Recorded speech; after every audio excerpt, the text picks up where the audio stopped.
talaga ng tanong. Una na, ang aga ng tanong. Alam mo po sa ngayon, it's ano eh, sabi nga ngayon, sobrang weird. Gusto mo ikaw na sumagot?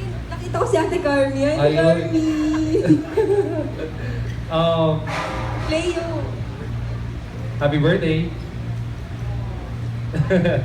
And then, yun, sabi nga po ni Bea kanina, parang sobrang weird yung pakiramdam nung simula.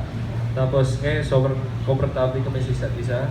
And itong feeling na to, ito yung gusto kong alagaan. And I wanna enjoy this feeling, yung parang nagka-catch up kami. We enjoy each other's company. I like to make her laugh. Gusto ko yung lagi siya nakangiti.